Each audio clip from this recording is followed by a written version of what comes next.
And good afternoon. And here we are again. We're back with another episode of Reasons Why Aliens Will Never Invade Earth. And this time, in honor of Black History Month, we're going to talk about Jackie Robinson. And I have a very important and very talented guest, Michael G. Long. He's going to join us. We're going to talk about his latest book, which is titled 42 Today, Jackie Robinson, and his legacy. And so we'll join right now with, there he is. Hello, Stanley, sir. How are you? great to be with you. Thank you so much for your professionalism along the way. I'm grateful. And it's good to be with you tonight to talk about Jackie Robinson. Well, it's funny because yesterday we both you thought we were going to be going live at the same time, and I'm trying to make sure we're both at the same time. There we are. There we go. Too many buttons to push. So you thought we were going live yesterday, but we were just testing it.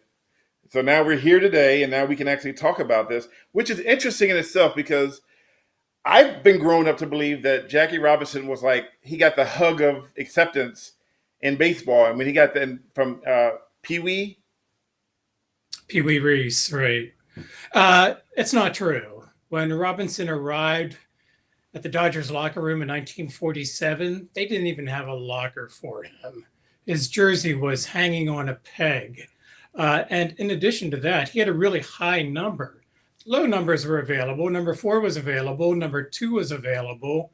But he got number 42. There was only one other number that was higher than that. It was an undesirable number. But you know what? Robinson made a number out of 42 that year, and he made it such a number that we know it today. Now, he was a lonely figure in early 1947. He didn't have the support of most of his teammates. Ralph Branca might be an exception, but there's a myth surrounding Pee Wee Reese that he was a big friend in the early 1947 and that Dixie Walker was as well. That's simply not true. They were absent. They had withdrawn and waited to see how Robinson would perform before they offered their own blessing. Interesting. So, I mean, we had the impression that when he was, so-called, we're going to bring Jackie Robinson in to play baseball, that he had the job, he was in, but that's not the actual case. He actually had to start out from the bottom and work his way up almost. He started in the minor leagues, played for the Montreal Royals, and then before that, he played with Kansas City Monarchs in the Negro Leagues. He had a proven track record. There's no doubt about that. He excelled in Montreal and in the Negro Leagues. And Branch Rickey, when he brought him up in 1947 for the debut on April 15th, he knew that Robinson was an excellent player. Robinson wasn't the best player from the Negro League Baseball League. And he didn't have a mild disposition. He wasn't like Roy Campanella. Ricky could have brought up Roy Campanella too, but Ricky brought up Robinson. He brought him up because he was a fiery character. He could keep that temper in check, and he was an excellent player. And Robinson knew that Ricky knew that he would fight really hard for his spot on the team. And that's what Robinson did. Nobody was really quite sure how this great experiment, as it was called, would work out. Would it be possible for a black player to enter Major League Baseball? And what we learned in 47 was not only was it possible, Stanley, it was wonderful.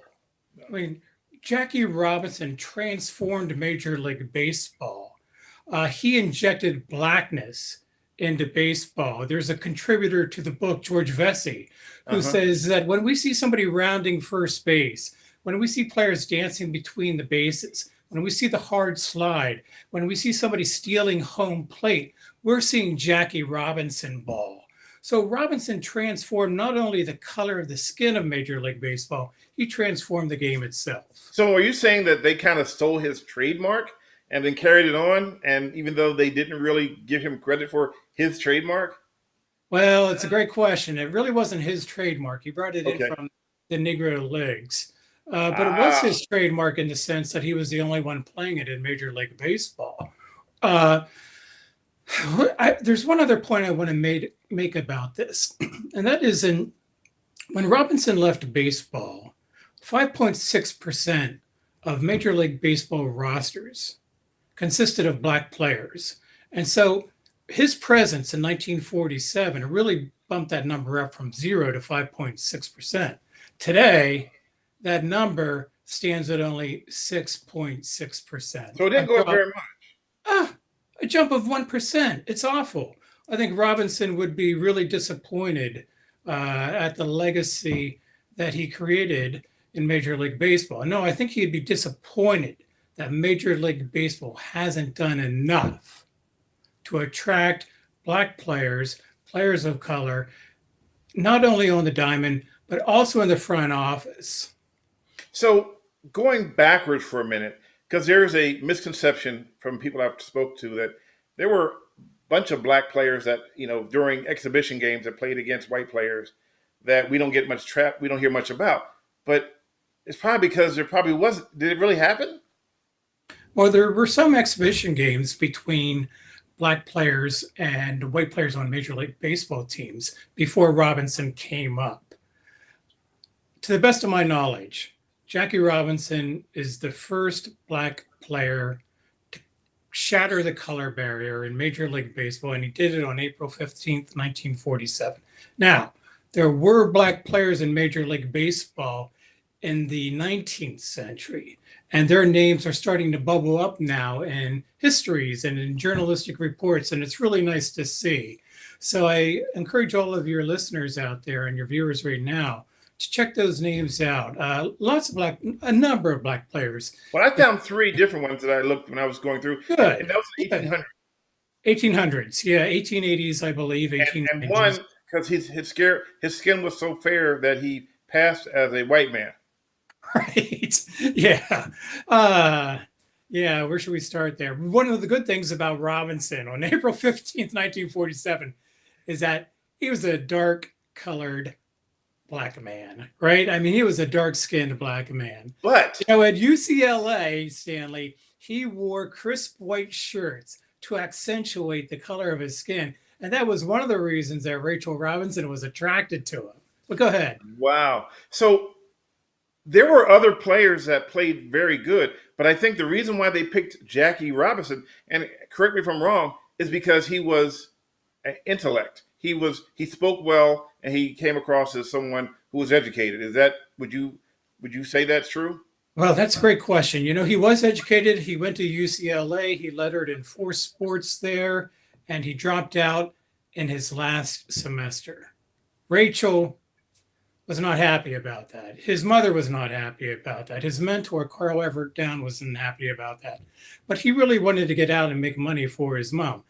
But he was educated. You're right. He went to UCLA, an awesome school, right? And how tough is it to go to UCLA for 3.5 years? It's not easy. Robinson was educated, and I think Ricky was attracted to that. I think Ricky was more attracted to Robinson's fiery temper and his ability to keep it in check. I think he was attracted to Robinson's solid moral character. He was in a solid relationship with Rachel. He came out of a Methodist faith, and he and Ricky shared Methodism. And so I think he was attracted to that. I think Ricky had numerous reasons. And one of them was Robinson's education. Usually people don't put it that way, but I think you're right. So let's go back for 1 second and talk about the book, because you wrote this book, but it's not just you. There are other people who are contributing to this book as well. Tell me more about the book and how it came about. Sure. Part of it came about because I was frustrated with the shallow character of Robinson that we were getting, especially through Major League Baseball celebrations. I was really disappointed that Major League Baseball, and actually most of white America, froze Jackie Robinson in 1947. As you know, this is the year that he soldiers on nonviolently. He turns the other cheek. He's safe to white America. He's non-threatening to white America. And wow, that was the Jackie Robinson that everybody celebrated for a long time. And what I wanted to do was to add depth to that character. And so I wanted to present Robinson in a multi-dimensional way and to show that his character was much deeper than that and much more expansive. So I wanted to show the fiery Robinson. I wanted to show the Robinson who had a temper like a rattlesnake, as one of his colleagues put it. I wanted to show the Robinson who was active in civil rights and politics and in other sports. And so, really, that was one of the driving reasons for getting this book together. And I reached out to an all-star team, and I won't list them here. The forward's done by Ken Burns and Sarah Burns I and saw David that. McMahon, who are the directors and the producers of that great documentary, Jackie Robinson, that I encourage all of you to watch today. And the team just goes on from there. And it was easy for me to get the team together because Robinson has such magnetic power. He still has a magnetic draw. And so when I asked, they said yes. So you actually, this isn't something you just made up on your own. This is actually a bunch of people coming together with information that is factual. Right. I sought some of these individuals out because they had already written about the topics on Robinson that I wanted to cover. For example, Jonathan Eig wrote a great book called Opening Day, about Robinson's breaking of the barrier on April 15th, 1947. And I wanted him to write about that. And then there are other contributors who wrote about particular topics that I asked them to write about. And that's how it came together so beautifully. It was a sheer pleasure working on this book. So how did you feel when you found out that he was kind of like a guinea pig for blacks going forward? I have mixed feelings. One is that there's always a need for the first person to break the barrier, right? And it is an incredible burden for that person to carry. And Robinson felt this burden not only from white racists who rode his behind, especially in 47, and the Phillies were among the worst, and especially manager Ben Chapman. But he also felt it especially, and I think more poignantly, from Black Americans who wrote him letters, who showed up at the ballpark, who talked with him about the hope that he was giving them, the inspiration that he was giving him. So he felt enormous pressure just about everywhere, including inside. Robinson was a fierce competitor, and he did not want to fail. So there always needs to be the first person, and he took that on knowing that. I'm glad he was the one who was the first person. I think he was the right person at the right time. Did he succeed? You're darn right he did. Look to the Hall of Fame, at least the Hall of Fame. Then look at wider American society as well. Wow. So, that's a lot going on. So, we're going to take a break in a few seconds and we're going to come back and we're going to talk about some other subject matters. But, reading the book itself and trying to go through and finding stuff was amazing. But what caught me was that, of course, me being a journalist, and we hear this media is biased now, it's like a catchphrase. But in his case, the media was very biased. And when we come back, we'll talk about that. Sounds great, Stanley.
And we're talking to Michael G. Long, author and editor.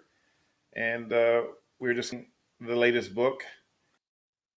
You want to tell people who's joining us more about the book before we get to the next question? Sure. The book is called 42 Today, Jackie Robinson and His Legacy. It has a foreword by Ken Burns and Sarah Burns and David McMahon, and an afterword by Kevin Merida. And I encourage all of you to check it out. It looks at his legacy from a lot of different dimensions. So, as before we went on our break, kind of, and this kind of caught me because I'm reading through one of the chapters. I noticed that he was really not given much respect by journalists. It was the case of, what do you call it, media bias, and they made his life pretty much a living hell. Yeah, let me give some credit and a little bit of background to this awesome point. So, Branch Rickey didn't act without pressure when he brought Robinson onto the team. He acted partly because of Black media. Black newspaper writers had long been clamoring for a Black player in Major League Baseball. The newspaper reports of this are just amazing. I encourage you all to go back and check them out. Wendell Smith was probably the prime player in advocating for a Black player in Major League Baseball. So were the communists, white communists, by the way. The Daily Worker was a white communist newspaper that also clamored for a Black player in Major League Baseball. They were really interested in racial integration at this point. So when Robinson breaks the color barrier in 1947, the Black media and the communist media are cheering wildly. So they have a really interest. They have a bias too, but they have an bias in the opposite direction. They're cheering for Robinson. Okay. On the other side is the white media. The white media is just brutal. In 1945, when Robinson is playing with the minor leagues, the New York sports writers get together and they have a skit in Manhattan. And the skit depicts Robinson as a Black butler to white aristocrats. And Okay. everybody in the audience is laughing. It's hideous. But it shows you that the white media is part of the racist system that prevented Robinson from entering baseball. So when he makes his debut on April 15th, 1947, they don't give any context. Their bias prevents them from showing how remarkable this is. Why? Because they were part of the racism that prevented April 15th from happening earlier. So what I read was that in some cases he would talk about one thing, and they would try to change the subject to something else, something that would be totally against him, and he had to try to keep them on track so that way they didn't, take it too far, and it didn't help because they just kept trying to do it over and over again. Yeah, you're right about that. The other thing they did was sometimes not go directly to Robinson for information about him. They went to players, they went to owners, and they went to white folks. And so they were more inclined to go to white sources than to Robinson, at least early on. Now, later on, Robinson develops this really fiery relationship with the white media. After 1947, when he's allowed to stop turning the other cheek, he gets into some really nice battles with white media over how they I do. bet. I bet. You get a chance to say something. Someone takes your muzzle off. You're going to say what you want to say, and he's like, you know what? I can say it now. And I'm sure it didn't go very well. It went well for Robinson.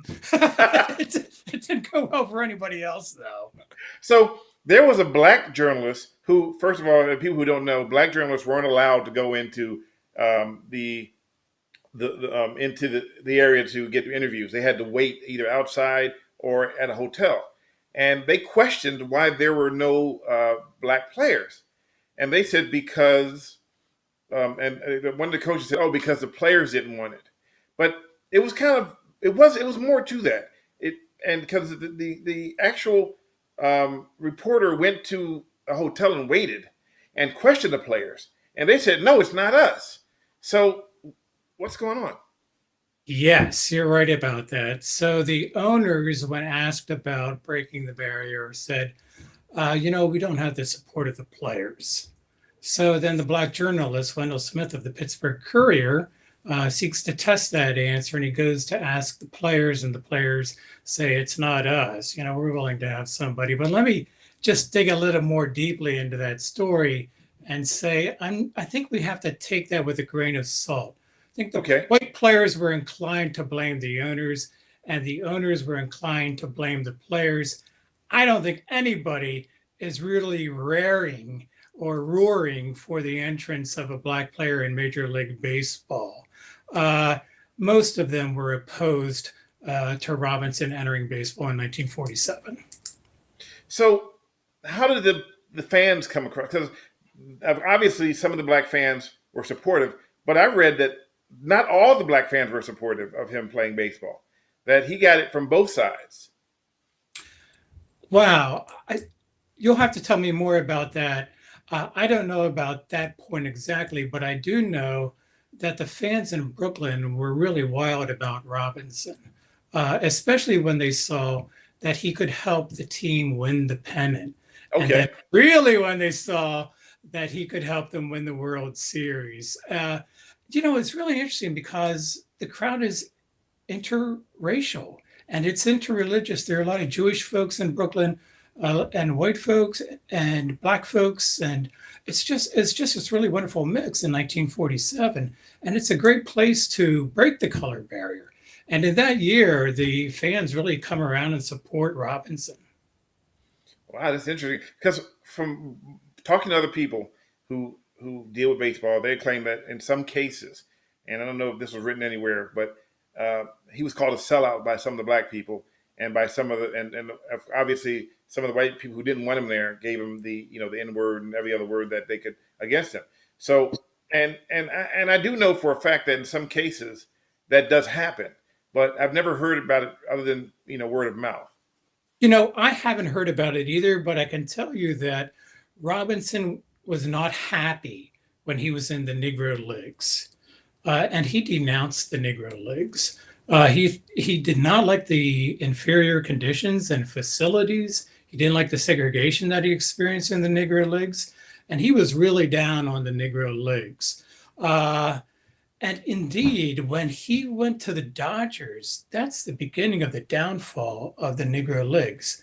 So Uh, I can imagine there were big fans of the Negro Leagues who didn't look kindly that would on make sense. entrance So into that would make Major sense. League. He brought them down. They thought that you sold out, so therefore we don't like you anymore.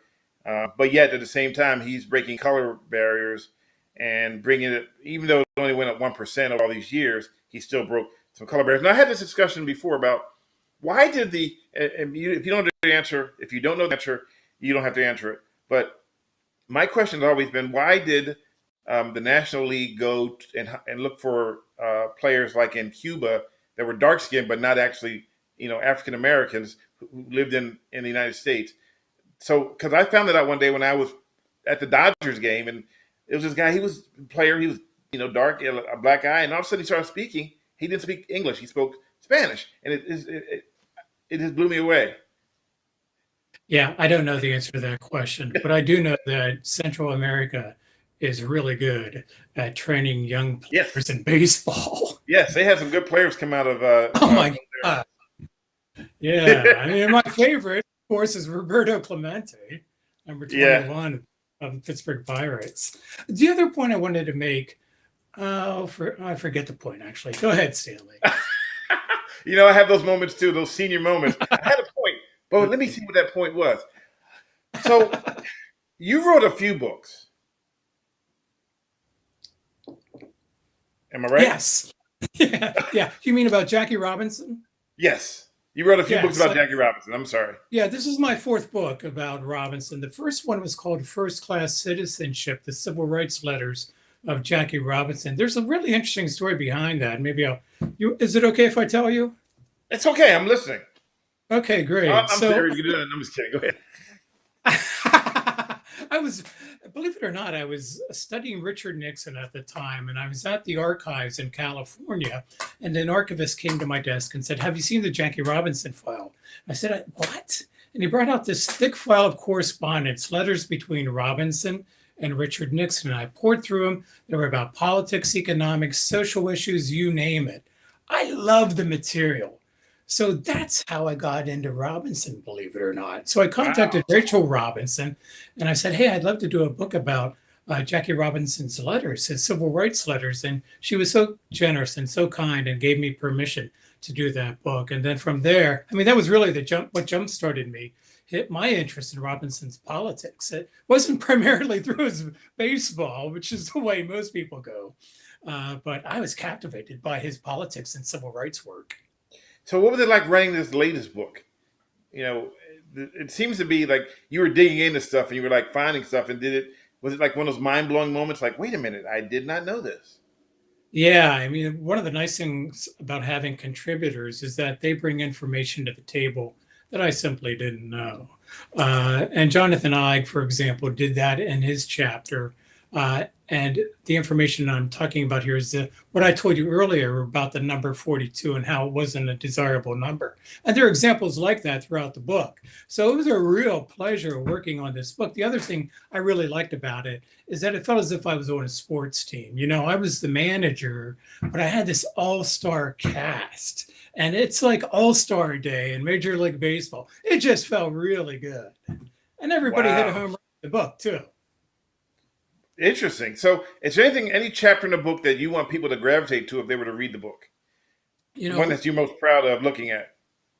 well, I can't say that I'm most proud of them because that'd show favoritism, Stanley, but I can say that one of the chapters that some people won't be inclined to go to is a really good chapter. And it's by Sridhar Papu, and it's about Robinson's relationship with Martin Luther King Jr. and how Robinson was shattered when King was assassinated on April 4th, 1968. There's this photo in the book that is so moving and heart wrenching. It's a photo of Robinson just looking completely at lost and shattered following King's assassination. You know, when King died, in some ways, Robinson's dreams died too. He, like Dr. King, was a thoroughgoing integrationist, devoted to peace and the civil rights movement. And he was a big supporter of Dr. King. Dr. King and Robinson were really heroes to each other. And King called him the sit-inner before the sit-ins, the freedom rider before the freedom rides. Uh-huh. And Robinson loved Dr. King. And when Dr. King was assassinated, I think Robinson just felt all of it coming out of him. And from 68 to 1972, those are tough years for Robinson. Those are really tough years for Robinson. I don't think he really ever regains his traction. You know, you think about everything, and we watch stories. We watched 42, and it made this great story about how he was accepted by everybody, and he became this great player, and he did become a great player. No doubt about that. But the acceptance and the stuff he was under. I mean, he was literally under hostility for all of his career. Yeah, so let's think about this. Robinson is a baseball Hall of Famer, right? He batted 311 or 313. I always confuse which. One of those. Okay. Star fielder, stole home plate 19 times. Was rookie of the year his first. His stats were incredible.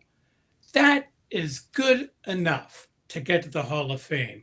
Now let's add this on top of it. He put up those stats under incredibly enormous pressure.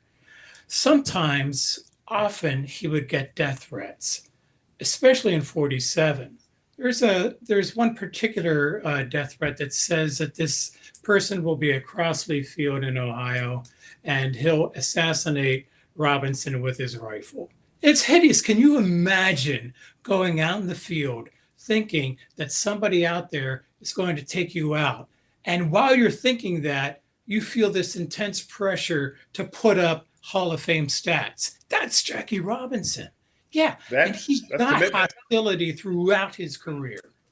So we're going to take a break, and that's commitment to excellence. But we're going to talk about a lot more of his hostilities, including how they would lock the baseball field, they would not have the lights on, and just talk about overall what he had to go through. And we'll be back in about a minute.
And we're still back with Michael C. Long, editor and author and book editor. And we were talking about Jackson and number 42 and his latest book, which is titled, and I wrote it down so I don't get it wrong this time 42 Today, Jackie Robinson and His Legacy, which is also available on Amazon if you're looking to find the book. He didn't want me to pitch the book. He just wants you to read it, but I want to pitch it and say it's on Amazon, so go there and look for it. So we were talking about before we went away about the hostility, and I can't well, I can sort of imagine because I've had hostility when I'm trying to do old segments. But back then, when someone tells you we're going to assassinate you, and you're out there trying to hit a ball and worried that somebody could be sitting there aiming a long rifle at you, that's got to be crazy. Yeah, and those hostilities really began early on as well. In 1945, Robinson is heading to the minor leagues with Rachel in Florida. He's got spring training there, and they hop on a plane in LAX, and then they fly to New Orleans. And before they hop on the plane, Robinson's mother gives them a box of chicken, and they're embarrassed. They don't want to take it on because they know they get food on the flight, but they take it anyway out of respect for Mally, Robinson's mother. So they arrive in New Orleans, and then they discover that they can't catch a flight. They got booted off a flight, and there's not another one that they can catch in time. So then they get on a Greyhound bus, and Greyhound is notorious for treating Black people in unjust ways. And when Robinson climbs on the bus driver, no kidding, says, "Boy," to the back of the bus. Wow. And Robinson in the military had been court-martialed for refusing to move to the back of the bus. So what's he going to do? Well, he's with Rachel, and Rachel, like Robinson, is really proud. And in a restroom facility in New Orleans, she refused to go to the blacks only restroom. She went to the whites only restroom, which is great. So what are they going to do? Well, Robinson knows that this is the great experiment, and he goes against every fiber in his being. And he and Rachel move to the back of the bus, and they sit there among all these noxious gas fumes for 10 hours, going to Daytona, Florida. The hostilities against the Robinsons, both of them, Rachel and Jack, started really early on, and they continued until he left baseball as well. Well, they continued after that too. But Were, yes, were there any states that he went to visit where there was less hostility, or was it pretty much across the board? one place they felt at home was Canada. Uh, Robinson played for the Montreal Royals in the minor leagues just before he came up to the Dodgers. And both he and Rachel really loved Canada. Canada, as it is now, was a really welcoming place. Montreal was a really welcoming place, and they loved their time in Montreal. I think really that was a highlight of their first experiences with Major League Baseball, being in Montreal. So It he got had to tougher leave. than from there. So he had to leave the country to get shown a little bit of respect. That's right. That's exactly right. So how do we fix? I mean, if it's only 1% right now, I mean, in your findings, is there any way this is how do we fix it, or can we fix it? Do you mean the color of Major League Baseball rosters? Yes, sir. Major League Baseball just hired Ken Griffey Jr. to help with diversity. Sharon Robinson, Jackie's daughter, has also been working on issues of diversity. I wish them the best. It is such a tough chore. When we look at Robinson's legacy, we should look beyond Major League Baseball. His Okay. legacies, as you know, spilled over into the NBA and the NFL. So when we look at Black players in the NBA and the NFL, even the National Hockey League, for goodness sake, that's Robinson's legacy.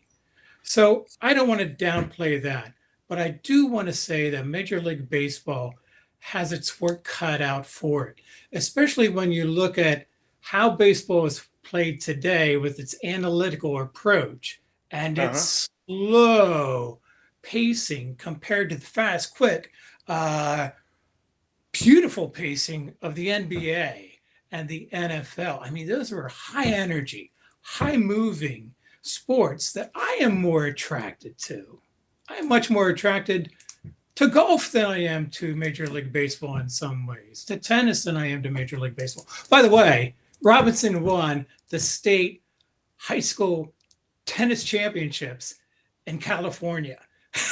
Not only did he letter in four sports at UCLA, he also won the tennis championships in Tennis, California. of all things. You like tennis? Wow. So Yeah, now, go ahead. and he loved golf after he quit baseball. I mean, he devoted so much time to golf. He wanted to build a golf club too, especially for Black folks. And he was denied that. He couldn't get enough partners to support him financially. So I'm going to go backward for a minute, and I'm a Phillies fan. When I mentioned that to you that I was a Phillies fan, you were like, "Ooh, why did I get that grunt?" Yeah, well, first I grew up a Pittsburgh Pirates fan, but that's not, that Sorry to wasn't hear the that. reason. The reason is that I don't think there was any team tougher on Robinson than the Philadelphia Phillies. They had the manager, Ben Chapman, who was brutal in his How? treatment of Robinson. Yeah, he hurled the N word with impunity, and he encouraged the bench to do the same. They were brutal in their treatment of Robinson. And this is one time when Robinson really feels as if he wants, in 1947, as if he wants to throw down that bat, he says later, and take my despised black fist, he says, and ram it into those white sons of you know whats. That is the Jackie Robinson of 1947 that not too many people know. The one who had all of this fieriness inside. And he really felt it when those lousy Phillies were giving him everything they got. But you know what? He held it in and he got a hit. So he And that's what wasn't. Robinson did. So everybody has this idea of Jackie Robinson as this passive guy who just there to play ball, but he had a lot of and he had a lot of uh, uh, he had a lot of fire to him that I think his wife kind of There kept. was nothing Hmm? there was nothing passive about Jackie Robinson. Nothing even close to passive about Robinson. Just think about him stealing home plate and how much aggression that took. Let me add this point. When he was out of baseball and talking about civil rights and politics, he said, I think I've become much more aggressive since leaving baseball. That blows my mind when I think about the stats that he put up. But this was a guy after baseball, Stanley, who devoted his life to advancing first class citizenship for Black Americans. He worked hard to do that from 1956 to 1972. I think he worked harder for that, in his estimation, than he did on the diamond. Now, there's an old saying, and some of my friends call me this. They call me a angry black guy, even though I'm not. Would he be classified as a angry black guy, but he kept it all um, uh, compressed, and so that way it didn't show? Or was, Well, Well, as you know, that phrase has been a racist trope used by white people to sort of put them in their place. And Rachel Robinson is really sensitive to that. And she makes the case that her husband wasn't an angry black man, as you put it, but he was really assertive. And she says that white folks like me confuse assertiveness with anger. So when we say Robinson was angry, we miss the point that he wasn't angry, he wasn't bitter. She says he was just really assertive personality. What I want to make the case, though, what I want to suggest, though, is that Robinson had righteous anger. There's such a thing as okay. righteous anger, as you know, and that's good anger. That's healthy anger. We should be angry. We should be angry about racial injustice. We should be angry about the way Robinson was treated. We should be Right. angry about police brutality. And Robinson, I think, had that type of anger. So he definitely had a reason to be angry. Is completely wrong. Yeah, I think we need to be very careful about calling him an angry black man. He was assertive on the dime and assertive in his life, but he was righteously angry about racial injustice wherever he saw it. I hope I hope your listeners and viewers understand that point I'm trying to make. No, no, they we get it. I just want to make sure that we get it clear that that was not something he should be called. And right, it is used to degrade. People are called that. And if you try to assert yourself as what you know, and I used to always have it that when you're black and in the entertainment business and TV and news, you have to give uh, more like 120%. And if you don't do that, then or if you talk back or you say something wrong, then you're that the angry black guy, and that's actually a way to it's a disparaging way. Yeah, and I really appreciate that point, and I've had to become more sensitive to that through the years. One of the points that Kevin Morita makes in the afterword is that we expect too much from young black folks these days. He says, if our example is Jackie Robinson, we got a problem because Robinson gave not only 120%, Stanley, he gave what, 200%, and he excelled. He gave that much and he excelled. And Marita makes the point that, wow, if Robinson is the bar, who the heck can meet that other than Jackie Robinson? He said, we don't need to lower expectations, but what we need to do is just treat people fairly and treat all people fairly. The same expectations we have of whites, the same expectations we have of black folks, the same expectations we have of brown folks. Let's just not expect everybody, especially black folks, to perform at Jackie Robinson's level. That was exceptional. So he raised the bar pretty high, and let's not try to beat his level. Let's just try to let's just do what we do best. Absolutely. And make So sure that we go ahead.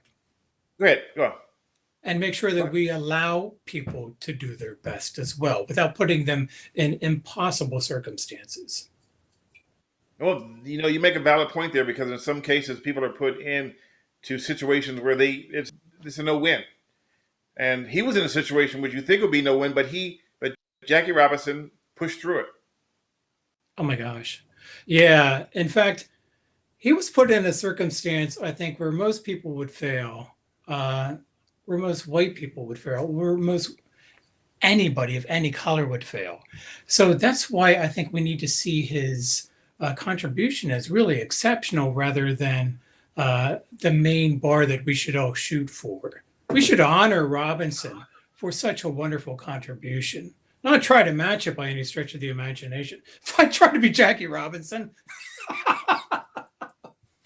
I would fail miserably. So he had a legacy. And if you were to describe his legacy right now, how would you describe it? Well, I would describe his legacy as one of unfulfilled dreams. Like Robbins, like Dr. King, Robinson had a dream of economic justice for Black folks, of peace in the United States, and of racial reconciliation. That hasn't happened. And one of the contributors makes the case that if we want to honor Robinson, we need to recognize not only who he was in all of his complexity, we need to continue the fight that he fought. And the fight was not only in Major League Baseball, which has failed miserably. Let's be clear about that. His Okay. Robinson's legacy in Major League Baseball is one of unfulfilled dreams too. And so if we want to fulfill his dream in Major League Baseball, we need to support Ken Griffey and do everything we can to support black faces in the front office and on the diamond. Uh, Beyond that, I think if we want to honor Robinson's legacy, we need to sign up for things like Black Lives Matter and those movements that advance Black rights and Black power in the United States. That's a strong statement. And, of course, there'll always be people who will disagree, but that's a very strong statement. And I appreciate you saying that. So, I guess my question would be, can we fix things? Is it fixable? Or are we doomed to repeat history? I don't think we're doomed. Congressman John Lewis, who just died this past year, one of my heroes, would often point out that we've come a long way. And he would say that when I was a kid, I couldn't drink at white fountains. I couldn't ride certain elevators. I couldn't go to the community pool where whites swam. And he would list all these things that changed when the Black Civil Rights Movement forced those changes to happen. And he was part of that. And his point was that with action, with people power, we can change society. So, no, we're not doomed. And this is the great point that John Lewis made, but he also emphasized that we're not there yet.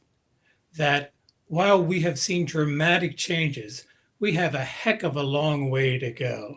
So don't stop marching. That was Lewis's point. I love the point. It's the same point that Robinson made as well. Well, don't stop marching peacefully. That's Right, important. I want right. to make sure we add that part in there. I want people to, because I believe that everybody has the right to protest, just but it should be done peacefully. Robinson felt the same thing. He was a big believer in peaceful protesting. In fact, he disagreed with Malcolm X over the use of any means necessary. Uh, And I do want to say, though, that at the end of his life, Robinson stood by the Black Panthers and supported the use of any means and self defense, especially when police officers weren't protecting Black people. But Robinson was consistent in calling for peaceful protests. So this is Black History Month, and we're talking about a lot of things related to Black history. And I thought this was a really good subject. When I heard that you had the book, I talked to my producer and I said we need to get this gentleman on our show.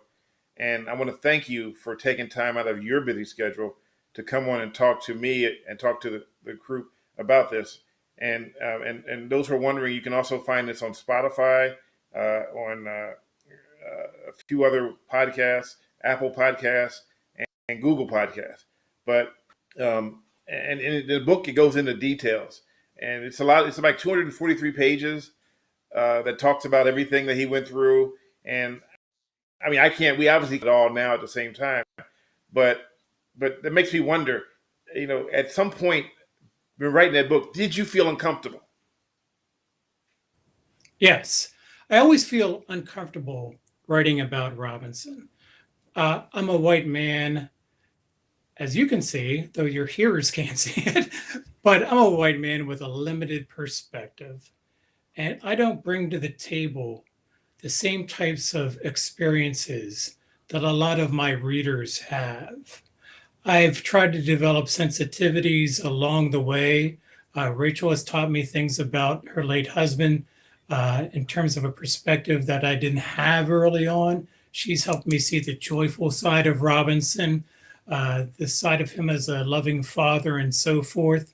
And so I've been grateful to work on Robinson. But yeah, I've been uncomfortable along the way. There's no doubt about that.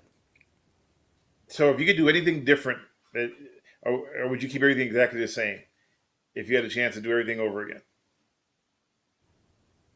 I think what I would do differently is what I'm trying to do now, and that is to share Robinson's message with a younger audience, an audience of children and a young audience of elementary school children and junior high school kids.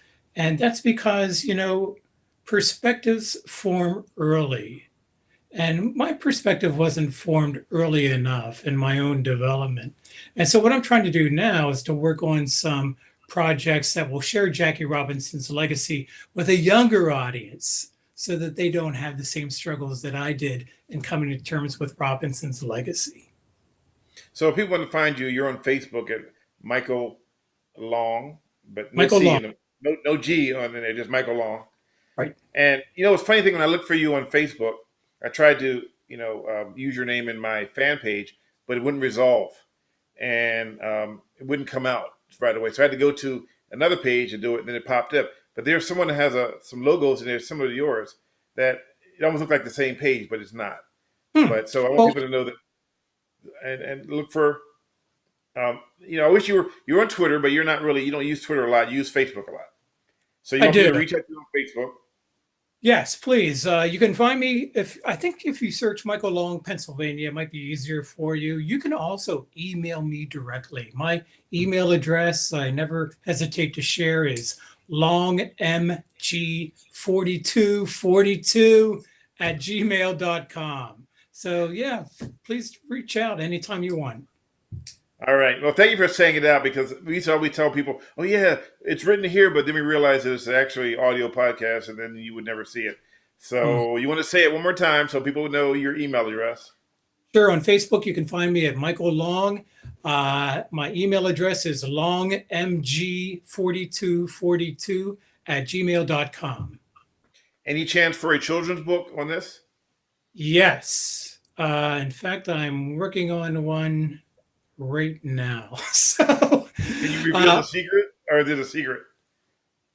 yeah, sure. It's about Jackie Robinson and Martin Luther King being in Birmingham together and visiting with the young Birmingham kids who fought for their rights in 1963. It's a lovely story, and I'm looking forward to sharing it.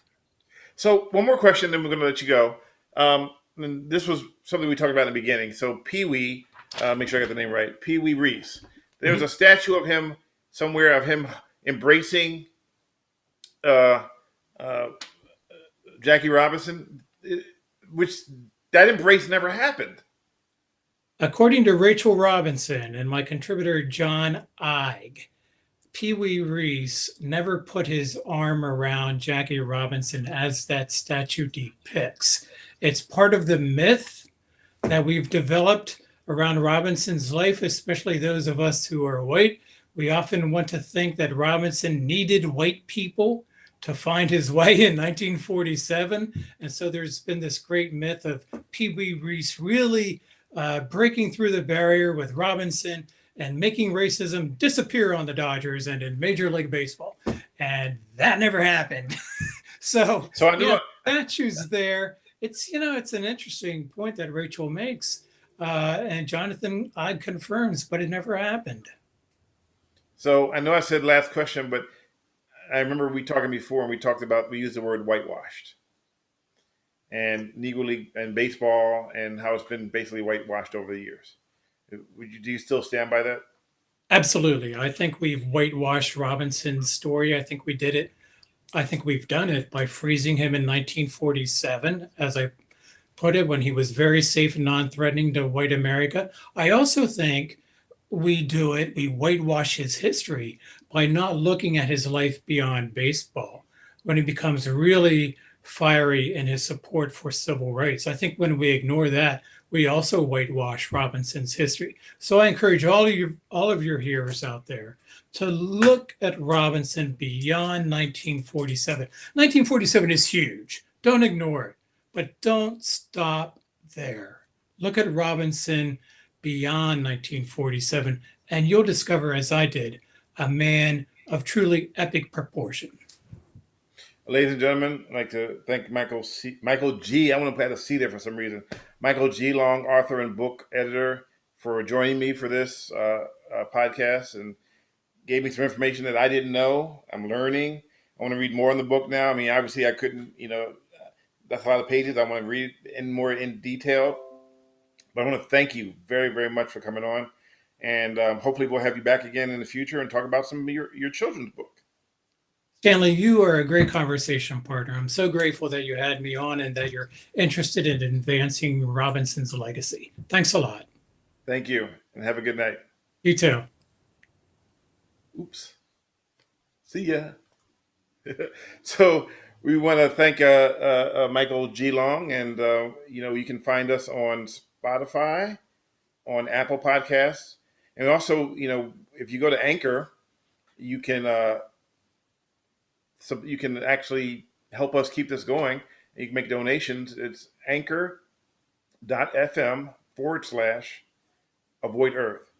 Again, it's anchor.fm/avoid Earth. And you can contribute 99 cents or $9.99 per month to keep this podcast going. Thank you, and thank you for watching, and have a good